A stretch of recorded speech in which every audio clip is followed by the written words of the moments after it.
And good afternoon. Welcome back to Tech 20 Tuesday. It's a chilly 22nd of January. I'm Jeff Whipple in Fredericton, technology mentor for Anglophone West School District. And you guys are all out there in schools all over Anglophone West and New Brunswick. Thank you for joining us this afternoon. January, as you all know, as you saw from the emails, or if you were here last week, is Google Tools Month on Tech 20 Tuesday. And last week we had a look at Google Documents, or Google Drive as it's now known. And we're going to extend that a little bit this week, and we're going to talk about Google Forms. And before we do that, I just want to take everybody back through, those of you who are here for the very first time, and maybe very quickly look at the Bridget platform that we're currently using right now to host Tech 20 Tuesday.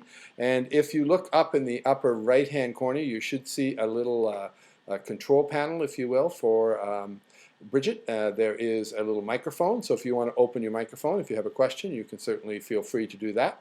And on the far right hand side of that control panel, you'll see a little icon there with a person, and if you click on that person, it will open up a text chat box, where if you have questions, I am monitoring on the side on my iPad, so if you have questions, you can poke them right in there. I see Waylon's in here too, so he may jump in and answer a few questions as well. If you have questions, you can put them in the text chat, and one of the two of us will try to get to that. And a reminder as well that these Tech 20 Tuesdays are all recorded. We pump them up into our website at tech20tuesday.wikispaces.com. So last week we were looking at the Google Drive, which used to be known as Google Docs, which gave us an opportunity to create all kinds of different things. If I click on the Create, just to go back and start all over again, when you're in Google, what you're going to see if you're logged in is your name up here in the top right-hand corner, and so you can see now that my name is written right here, which is really cool. So I can actually know that I'm in, and all of my tools are available to me. You can also see up here towards the left at the top of the page, I see all of my Google tools. And next week we're going to have a look at the Google Plus platform, where you see the Plus Jeff. Then there's search and images and all those kinds of things. But the last one that you see, or the third last one that you see here, is called Google Drive. And it's a suite of online documents that you can create and store. You can create, if I come back down here to the Create menu, let's turn that off. I'm trying to turn my pen off. Come on. I don't want that. There we go.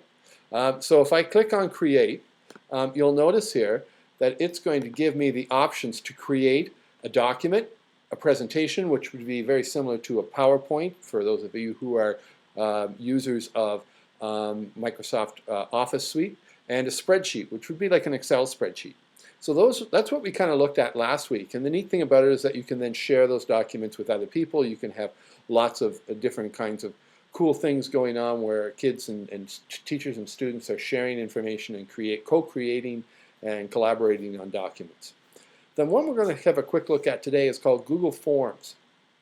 If I was a math teacher and I was looking for authentic data to be able to do work on with my students or elsewhere in my classroom, this would be my best friend.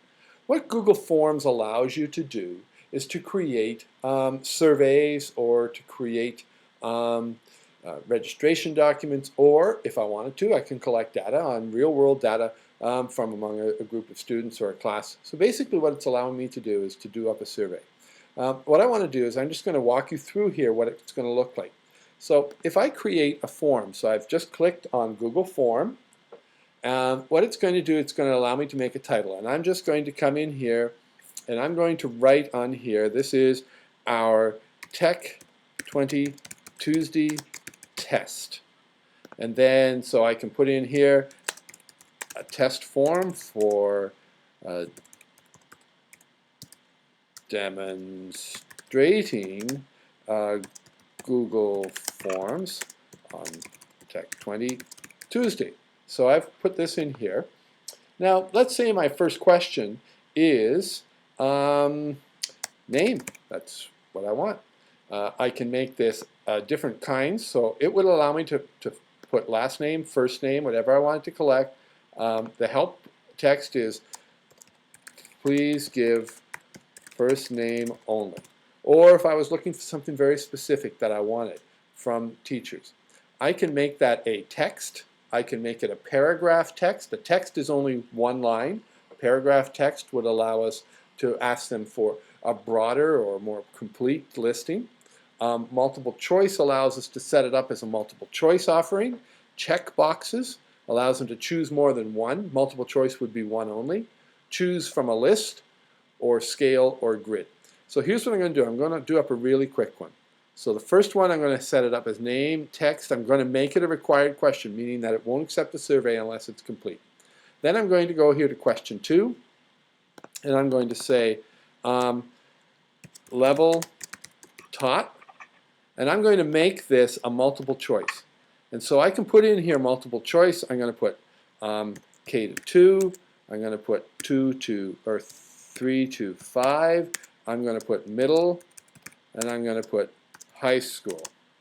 So I can make this a required question. If I want to add an other, so for instance, if I was surveying people and I don't expect them to all be K2 or fit into one of these, I can click add other and make this a required question, and you can see now that it is done.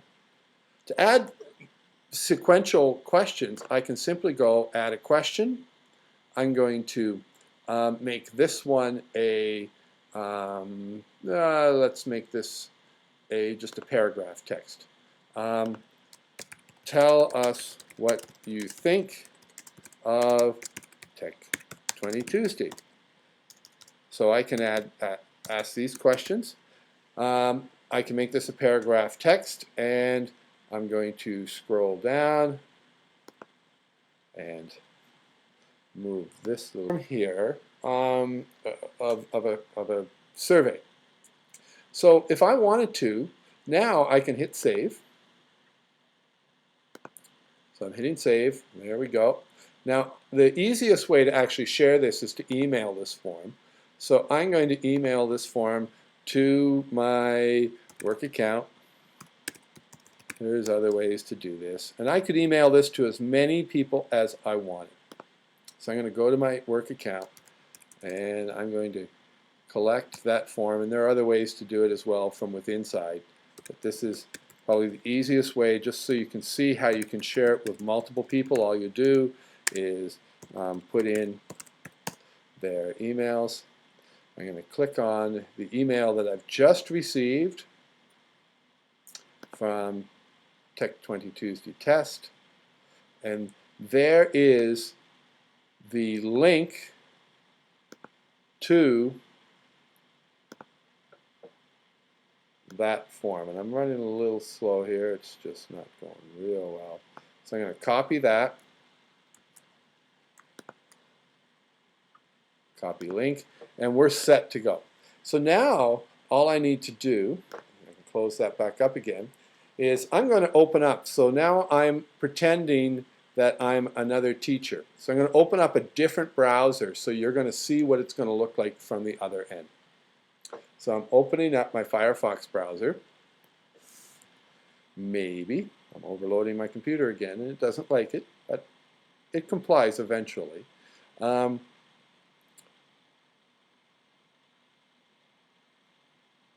I'm also going to put it in, so if you guys want to actually complete this form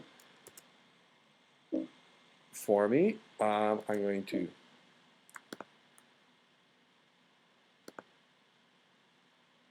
paste the link. It will allow me to paste links into the text. Yep. So there's the form. You'd have to copy and paste that. It doesn't turn it into a link. So it's in the chat menu. So if you want to, you can put it in there. And I will of it. Oh no, sorry. That's bringing out a whole bunch of other garbage. It wasn't a clean link. Just hold on. For those of you who who are sitting it there. I'm going to have to send it to my Gmail. Where are we? I'm going to close that up again. So if I go to here, I'm going to email the form, and I'm going to email it to my... That's part of the problem with sending it to your NB-Ed. Once you get into the mail, especially if you are on Firefox, you're going to find that it's not going to work as pretty. So I'm going to send it to my Gmail.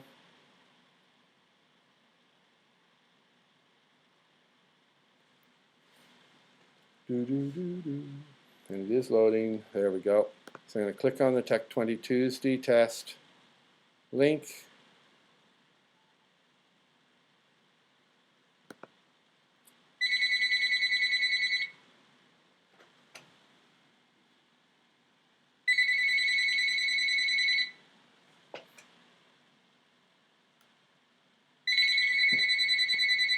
And there it is. So if I click on this link, what it's going to bring me up is the form that I've actually created.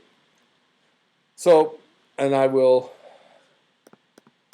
now copy and paste that into the chat.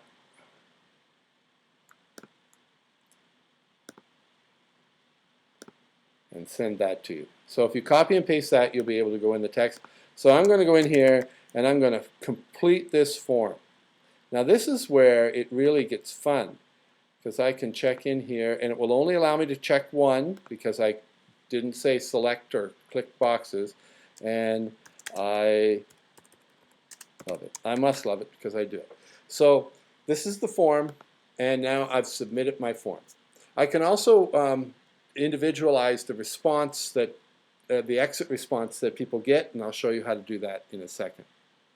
So I've now created this form on Tech20 Tuesday for a Tech20 Tuesday test, and so I can now go and see responses. So I can either come in through the form and see the responses, or if I want to, I can just come back here to the Google Drive, and if I click back here on my drive, you're going to see that the Tech20 Tuesday test is going to show up, and it's going to show up as a spreadsheet.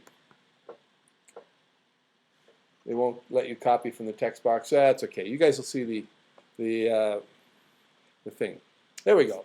So what it's now doing for me is it's actually populating all the responses in a Google spreadsheet onto a Google Drive that has the same name, Tech20 Tuesday test, as the Google form that I've created.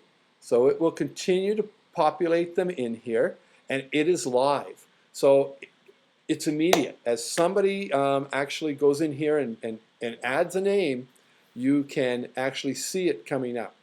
So it comes up really quickly. For instance, right now, we are actually, there's some, Waylon, more cowbells and more Jeff Whipple. Okay, that's two things. So you can see here how quickly that the data populates in. So students could actually use this in math class to collect data on their colleagues, on the other students in class. They could send this out to a class around the world and ask them to answer questions.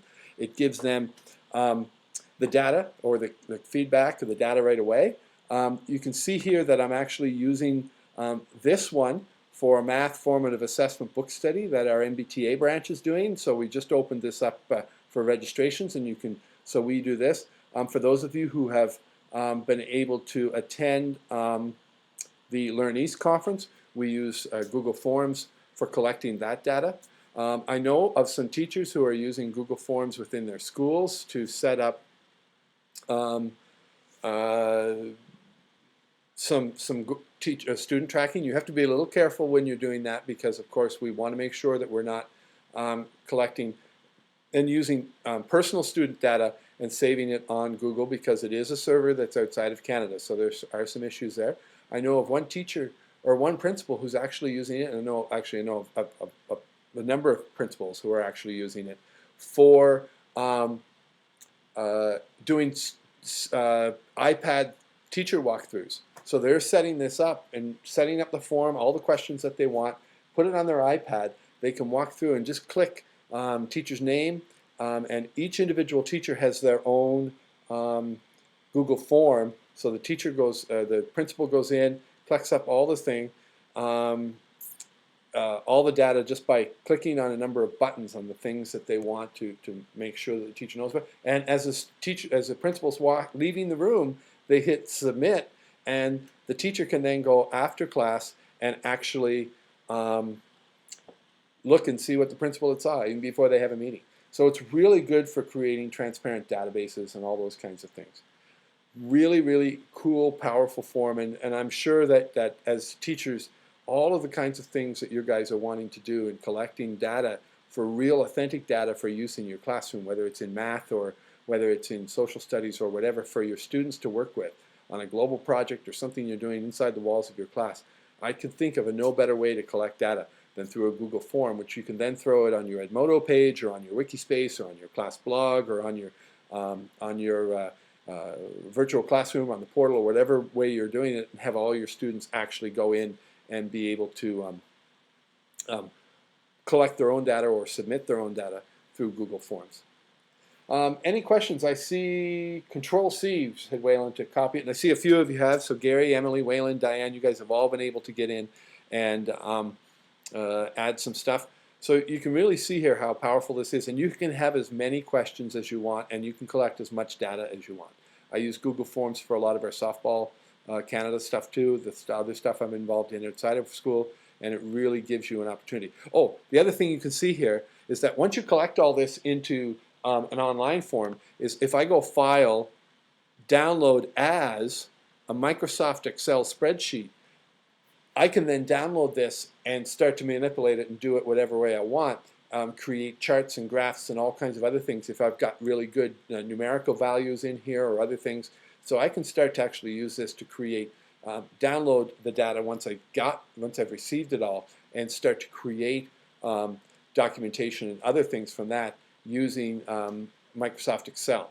So it really gives you a great opportunity to be able to collect and save and store data.